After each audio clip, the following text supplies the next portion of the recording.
Welcome back, Green Bay's Packer fans, to a new episode. My name's Paul Brettel. I'm the site editor over at Dairyland Express, where we cover the Packers, Brewers, Bucks, and Badgers. I also have a new article out every Monday and Friday over at Cheesehead TV. And as it says at the bottom of the screen there, you can follow me on Twitter at Paul_Brettel. So for today's episode, I wanted to discuss some of the takeaways, thoughts behind the defensive coordinators' interviews. Sunday, the day after family night, each defensive coordinator at their respective positions, linebackers, defensive backs, interior defensive line, you get it, came up and spoke with members of the media. So I have about 8 or 9 takeaways here, thoughts on what was said. So I just wanted to run through that list in case you missed any of it, just to keep you up to date on what happened. Like I said, these are the big takeaways. There are, of course, plenty of other notes and thoughts that came from this, but these are the ones that really stood out to me. So first, I want to touch on what Jerry Gray said about Eric Stokes. It was nothing profound, but I think a really good point in what has been forgotten about. So as we all know, Eric Stokes has taken his lump so far through training camp, being targeted heavily by Aaron Rodgers and Devin Adams. Very much a welcome to the NFL moment for the rookie. But Jerry Gray made a very simple but good point. It's not as if on NFL Sunday he's going to have to be going up against Aaron Rodgers and Devin Adams. And I think that can get lost in this because we see, like I said, the ups and downs, the lumps, the struggles, but that's just preparing him for what will likely end up being a lesser quarterback and or a lesser wide receiver. I mean, you could consider Rodgers the best quarterback in football, or at least very close. Devin Adams, I think most would consider the best wide receiver in the game. And when going up against that duo consistently, obviously you're going to be exposed, especially as a young player. But we saw with Jaire Alexander taking those reps day in and day out of practice. Yeah, the learning curve steep, but in the long run, it might shorten it as well. So hopefully that's what we see from Eric Stokes, is it accelerates that learning curve for him. But I thought that was a very simple point, and just something for all of us to keep in mind when we're at practice or scrolling through Twitter, reading articles, and seeing that Eric Stokes got beat again by Devin Adams and Aaron Rodgers. Devin Adams and Aaron Rodgers beat most cornerbacks in the NFL, so I thought that was a good point to make. Next up, Kevin King. Jerry Gray was asked about Kevin King because he has not practiced yet. He's been on the non-football injury list, and at this time, at least outside of the organization, I don't think any of us know when he's going to return, but Jerry Gray mentioned that he doesn't think that a player should lose his playing time or lose his spot on the team or respective playing time due to an injury.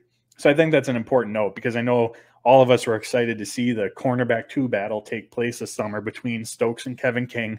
But just because Kevin King isn't on the field, based on what Gray said, and I have to think that's a similar line of thinking that Matt LaFleur will have, Joe Barry will have, that Kevin King is still going to be the starter, or the cornerback 2, I should say, come week 1 of the regular season.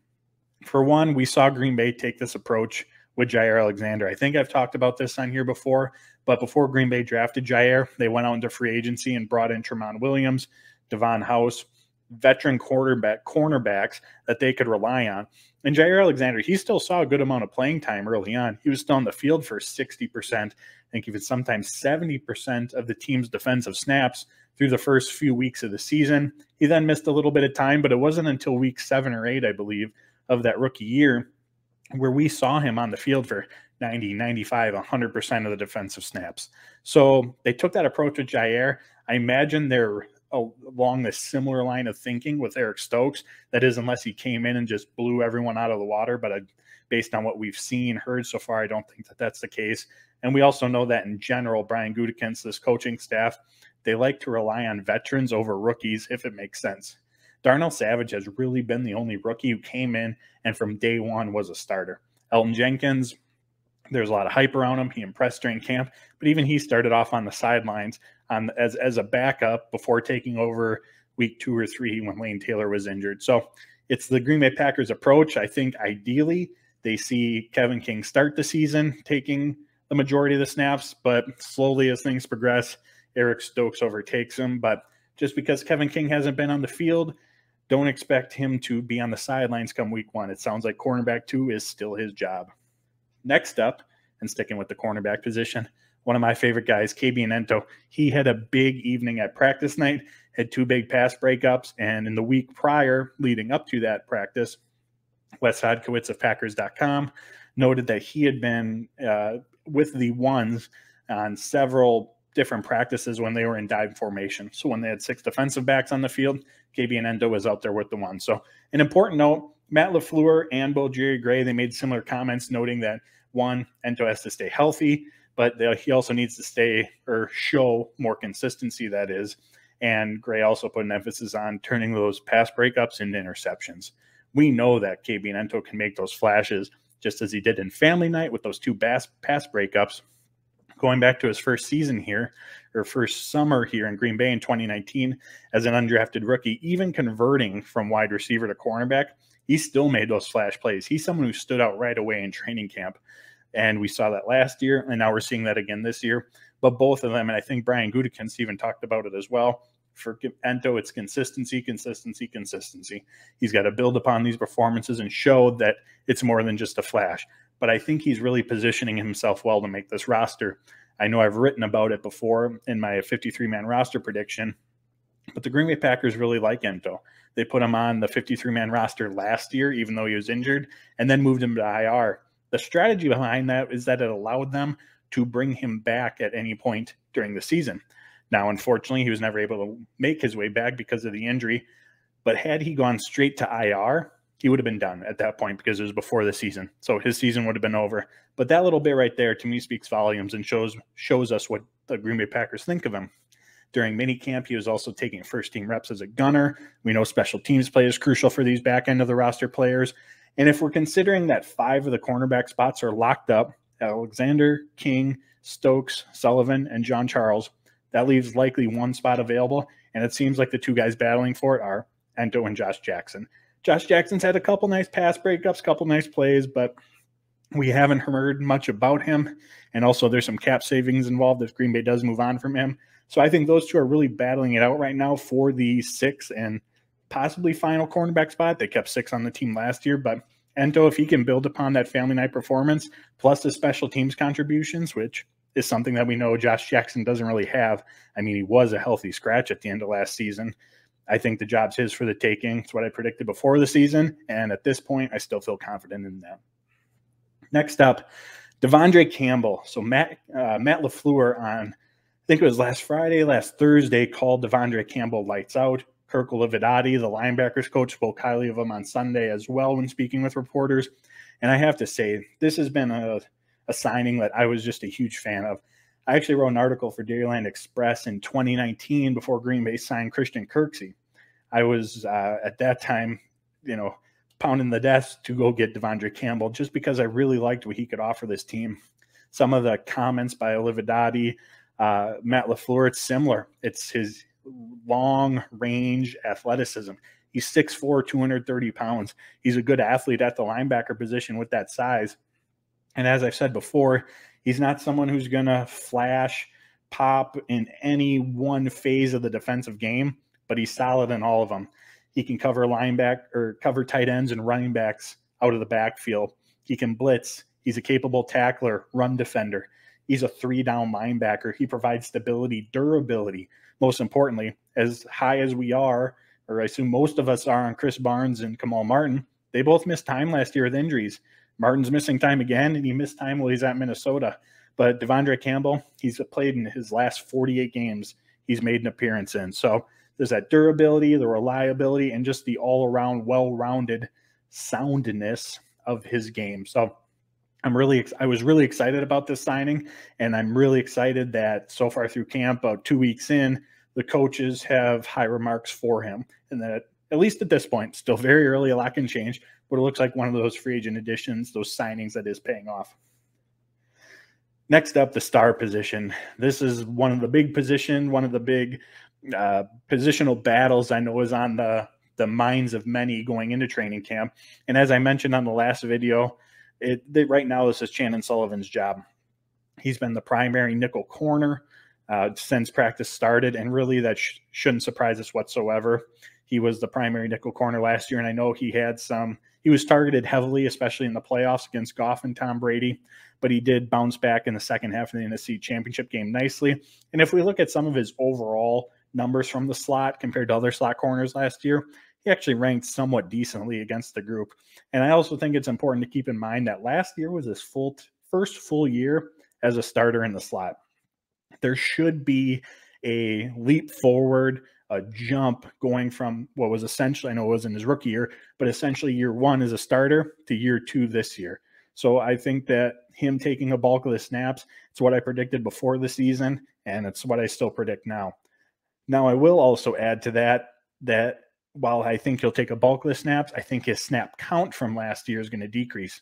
I think we're going to see more Darnell Savage in the slot, and Jerry Gray mentioned that as well, especially if there's two tight end sets. He likes putting Darnell there. If the other team's number one wide receiver moves into the slot, we're going to see more of Jair Alexander there. Jerry Gray mentioned that as well. So I think between those caveats and trying to find those best matchups for the slot, which Gray talked about, he mentioned that depending on what the opposing offense is doing could very well dictate who's going to be the star cornerback on that specific play. So that's something to keep in mind. So because of that, I think Savage's snap counts in the slot are going to take an uptick. I think Jair Alexander's snap counts there are going to take an uptick. But overall, I still expect Chandon Sullivan to be the primary star corner. One other player that Gray mentioned was rookie Shamar John Charles. And I think that's fantastic. Coming out of Appalachian State, showed really good ball skills, led the country last year in pass breakups, but he was also a very good tackler, very good against the run. And that's a key component to being a slot corner. I know when you think of cornerback, we think about what they can do in coverage, and obviously that's a big part of it. But when you're in the slot, you have to be a capable run defender as well. So even though John Charles has very, very little slot experience, according to Pro Football Focus, I think he only took 32 career snaps in the slot while at Appalachian State and over 1,600 on the boundary. So the fact that Gray mentioned him among the 4 players that they're looking at to fill that star role this early into, it's still cornerback, but it's a transition. It's a bit of a change for him. I think that's a great sign. I don't think they're going to rely on him heavily during the season. Like I said, it's going to be the other 3, but they have him there for depth. I do think, based on what we've heard, I do expect them to see some snaps, which honestly is more than what I anticipated. If we didn't see him there all year, I wouldn't have been surprised whatsoever. So it's good for the depth this year, but it gives them a good foundation moving forward into future seasons as well. So that was excellent to hear that compliment, that high praise from Jerry Gray. And I wrote an article specifically about that over at Dairyland Express. It came out today on Tuesday. So head over there to check that out. More detail of what Gray said and also my thoughts on it as well. Next up, Dean Lowry. So I wrote this article as well on Monday over at Dairyland Express. And Jerry Montgomery, the interior defensive line coach, essentially he boiled it down to Dean Lowry's having a sneaky good camp. And coupling that with what Dean Lowry said last week in saying that he's given in this Joe Barry defense, he and other players on this team, they're given more freedom to move around. And with that freedom, they can find the best matchups for them that they feel that they can win. So coincidence or not, with that freedom to be able to find those matchups, Dean Lowry is having a sneaky good camp, which is obviously great to hear. We know the mantra is get Kenny Clark some help. We know that production-wise, Dean Lowry has seen a dip the last 2 years, but it's also important to keep in mind, and I have the full quote in that article over at Dairyland Express, but Ben Fennell of The Athletic, they believe this was in 2019. It's a really nice paragraph where he breaks down what Dean Lowry does for this defensive front, and he describes it perfectly. It's dirty work.